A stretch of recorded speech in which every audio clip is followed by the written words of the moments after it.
کیا آپ جانتے ہیں کہ شوہر کے لیے بیوی کے کیا حقوق ہوتے ہیں؟ اور قرآن پاک میں شوہر کے ذمے بیوی کے حقوق کے بارے میں کیا بیانات فرمائے گئے ہیں؟ تو چلیے چلتے ہیں آج کی ویڈیو کی جانب۔ اسلام نے ہر انسان پر دوسرے انسان کے جو حقوق متعین فرمائے ہیں انہیں 4 نوعیتوں میں تقسیم کیا گیا ہے: ذاتی، معاشرتی، معاشی اور قلبی حقوق۔ پھر لوگوں کے ایک دوسرے سے تعلق کی بنا پر ان کی تفصیل میں تھوڑا بہت فرق پایا جاتا ہے۔ شوہر کے ذمے بیوی کے حقوق کے بارے میں جاننا مرد کی ذمہ داری ہے۔ قرآن حکیم میں ارشاد خداوندی ہے، اور ان سے اچھا برتاؤ کرو۔ رسول پاک صلی اللہ علیہ وآلہ وسلم کا فرمان مبارک ہے، میں تمہیں تمہاری عورتوں کے بارے میں تاکید کرتا ہوں، اپنی عورتوں کے بارے میں اللہ سے ڈرو۔ بیوی سے اس کی وسعت کے مطابق کام لینا، وہ کام اس کے ذمے لگانا جو واقعی اس کے ذمے واجب ہے۔ کبھی ان کاموں میں کوتاہی ہو تو درگزر کر لینا، جائز کاموں میں اس کا ہاتھ بٹانا، اگر بیمار ہو تو اس کی بیمار پرسی کرنا، اس کی کوشش کرنا کہ اس کے انسانی شرف کے مد نظر کوئی کراہت والا کام اس کو نہ کہا جائے، اس سے ہم کلام ہوتے ہوئے اگرچہ آپ، جناب وغیرہ لفظ سے اسے مخاطب نہ کیا جائے، مگر انسانیت، ایمان اور اپنی بیوی ہونے کے اعتبارات سے اس کی خلوت و جلوت میں بھی عزت کرنا، اس سے گھریلو اور بچوں کی تربیت کے معاملات میں مشورہ کرتے رہنا اور اس کے مشورہ طلب امور میں بھرپور اخلاص سے اچھا مشورہ دینا، اس پر حد الوسع ہاتھ نہ اٹھانا، جن موقع پر ہاتھ اٹھانے کی اجازت ہے ان میں بھی برداشت اور صبر سے کام لینا، خلوت اور جلوت میں بیوی کے مزاج اور پسند اور ناپسند کا خیال رکھنا، خصوصاً تنہائی کی ملاقات میں کوئی کام اس کی جائز مرضی کے خلاف نہ کرنا، اسے انس و محبت دینا اور ازدواجی حقوق ادا کرنا۔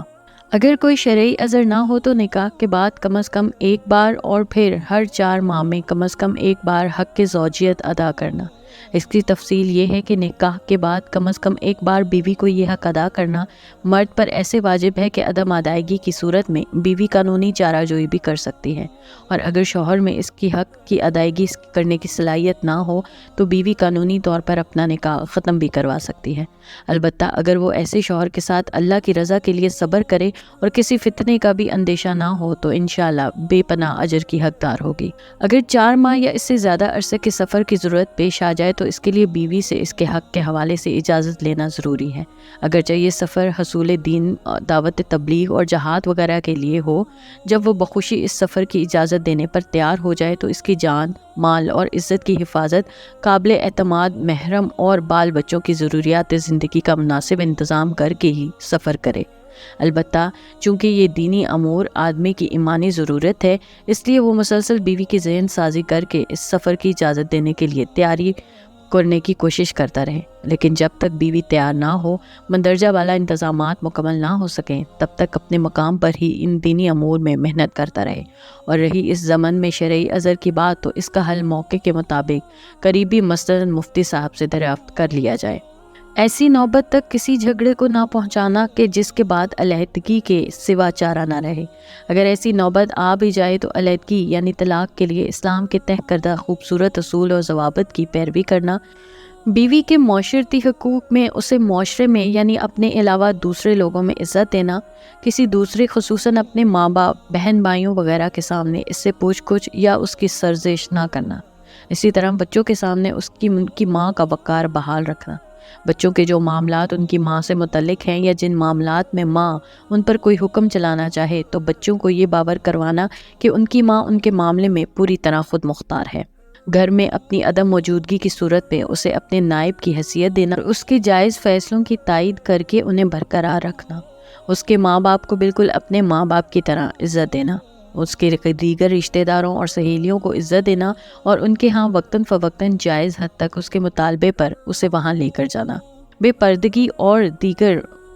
مذاکرات سے حد الوسع بچتے ہوئے وقتاً فوقتاً تفریحی مقامات پر لے جانا، جہاں جہاں وہ دوسرے پرتحائف وغیرہ کی شکل میں خرچ کرنا چاہے تو جائز مقامات پر حسب حیثیت اس کی خواہش کو مد نظر رکھنا، اگر شوہر کے ماں باپ سے بیوی کا کوئی تنازع ہو جائے تو بیوی حق پر ہو اور محبت سے درگزر کرنے اور اپنا مطالبہ وغیرہ دبا لینے کا سمجھا دینا، اور اگر بہن بھائیوں یا دیگر رشتہ داروں کے معاملے میں بیوی حق پر ہو تو اس کا بھرپور دفاع کرنا، لوگوں کے سامنے بیوی کی جائز بات کو وقت دینا، اور ہو سکے تو کسی فیصلے والی جگہ پر اسی کے حق میں اپنا ووٹ دینا، بیوی کی راز اور پردے کی باتیں دوسروں سے محفوظ رکھنا۔ اگر دو یا دو سے زیادہ بیویاں ہوں تو ان کے درمیان عدل و انصاف سے کام لینے کی کوشش کرنا۔ یہ شوہر پر حق لازم ہے کہ اگر اس کی ایک سے زیادہ بیویاں ہیں تو وہ ان کے درمیان رات گزارنے، نان نفقہ اور سکنی یعنی رہائش وغیرہ میں عدل و انصاف کرے، یعنی جتنا ایک بیوی کو دے اتنا ہی دوسری کو دے۔ اگر ایک کے پاس ایک رات رہا تو دوسری کے پاس بھی ایک رات رہے، جتنا مال زیور کپڑے ایک کو دیے اتنا ہی کپڑے دوسرے کو دے۔ البتہ اگر ایک مالدار گھرانے کی ہو اور دوسری غریب گھرانے کی تو پھر ہر ایک کے حسب حال خرچہ دیا جا سکتا ہے۔ راتوں کی برابری صرف راتوں کو اکٹھا رہنے میں واجب ہے، دنوں میں اور حق کے زوجیت کی ادائیگی میں برابری واجب نہیں، البتہ اس میں بھی برابری ہو تو پسندیدہ ہے۔ اسی طرح قلبی محبت میں برابری بھی واجب نہیں، کیونکہ یہ فعل غیر اختیاری ہے۔ اگر ایک سے زیادہ نکاح کرنے کا ارادہ ہو تو ضرورتاً ایسا کرنا نہ کسی کو اذیت دینے کی غرض سے، اور اس میں پہلی بیویوں کی رضامندی حاصل کرنے کی کوشش کرنا۔ عورت کے معاشی حقوق میں حق مہر، نان نفقہ اور سکنی ہے۔ ان سب کی مختصر تفصیل یہ ہے کہ حق مہر میں وہ مال ہے جو اللہ تعالیٰ کی طرف سے عقد نکاح کی وجہ سے شوہر پر دینا لازم ہوتا ہے، اور یہ بیوی کا خاوند پر وجوبی حق ہے۔ ارشاد بانی ہے ترجمہ، اور تم عورتوں کو ان کے حق مہر بخوشی ادا کر دو۔ نان نفقہ بیوی کی ضروریات پوری کرنا، مثلاً کھانا پینا وغیرہ، سب کچھ خاوند کے ذمہ ہے۔ اگرچہ بیوی کے پاس اپنا مال ہو اور وہ مالدار بھی ہو، پھر بھی خاوند کے ذمہ نان نفقہ واجب ہے۔ اللہ تعالیٰ کا فرمان ہے ترجمہ، وسعت والا اپنی وسعت کے موافق بیوی کو خرچ دے، اور تنگ دست بھی اللہ کے دیے ہوئے میں سے نفقہ دیا کرے۔ کھانے اور پینے، کپڑا دینے میں دونوں کی رعایت کی جائے گی۔ دونوں مالدار ہیں تو مالداری والا کھانا اور لباس، دونوں غریب ہیں تو غریبوں والا کھانا اور لباس، اور ایک امیر ہے اور دوسرا مالدار تو درمیانے درجے کا کھانا اور لباس دینا لازم ہوگا۔ سال میں کم از کم 2 ایسے کپڑوں کے جوڑے جو سردی اور گرمی کے استعمال کے ہوں دینا لازم ہے، بشرط یہ کہ کپڑا ایسا ہو جو 6 ماہ سے پہلے نہ پھٹے اور نہ ہی بوسیدہ ہو۔ تیل، کنگھی، صابن اور سرما مرد کے ذمہ ہے، کاسمیٹک کا مکمل سامان مرد کے ذمہ نہیں ہے۔ اگر کوئی شوہر اپنی بیوی کو باوجود اپنی قدرت و وسعت کے خرچان یعنی نان نفقہ نہ دے تو عورت ہر ممکن اس سے خرچ وصول کر سکتی ہے۔ خاموشی سے نکالنے کی صورت میں اگر کچھ ممکن نہ رہے تو علیحدگی بھی اختیار کر سکتی ہے، چاہے بذریعہ طلاق ہو یا پھر خلا۔ واضح رہے کہ مذکورہ تفصیل قانونی اعتبار سے ہے، کم از کم حق اتنا ہے، لیکن ترغیب اس بات کی دی جاتی ہے کہ اخلاقی اعتبار سے میاں بیوی کا آپس میں جو بھی بھلا طریقہ رائج ہو اسی پر عمل کرنا چاہیے۔ قرآن مجید کے حکم سے یہی مراد ہے۔ سکنی یعنی رہائش، خاوند پر یہ بھی لازم ہے کہ بیوی کو اپنی وسعت اور طاقت کے مطابق رہائش مہیا کرے، چاہے یہ رہائش ملکیتی ہو، کرائے پہ ہو یا عاریت پر ہو۔ ارشاد باری تعالیٰ ہے ترجمہ، انہیں اپنی حیثیت کے موافق ان مکانوں میں ٹھہراؤ جہاں تم رہتے ہو۔ اسی سلسلے میں ارشاد نبوی ہے،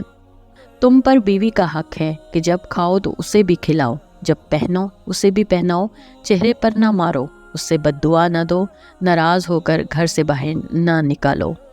ان نصوص سے معلوم ہوا کہ شادی کے بعد مہر حق ادا کرنا، نان نفقہ اور رہنے کے لیے مکان دینا بیوی کے بنیادی حقوق ہیں جو شوہر پر لازم ہیں۔ اسی طرح شوہر پر بیوی کے قلبی حقوق ہیں جو کہ روحانی پاکیزگی اور ذہنی سکون دونوں شامل ہیں۔ جوڑے اللہ تعالیٰ کی طرف سے بنائے گئے ہیں، وہ دن کی زندگی کے بعد جنت میں ان سب عیوب کو ختم کر کے اس بیوی کو جنت کی حوروں کی سردار بنا دیا جائے گا۔ حدیث مبارکہ میں ہے کہ دنیا کی نیک بیوی کو حوروں سے بھی زیادہ حسین بنا دیا جائے گا۔ اسے ہمیشہ ایسا ماحول دینا جس میں وہ بے خوف رہے اور اسے کسی قسم کی سزا یا علیحدگی کا خدشہ نہ ہو۔ اس طرح کی مزید دلچسپ ویڈیوز دیکھنے کے لیے دیکھتے رہیے میرے چینل کو لائک، سبسکرائب اور شیئر ضرور کیجیے، اور ساتھ ہی ساتھ بیل آئیکن کو بھی دبا دیجیے۔ شکریہ۔ اللہ حافظ کرے۔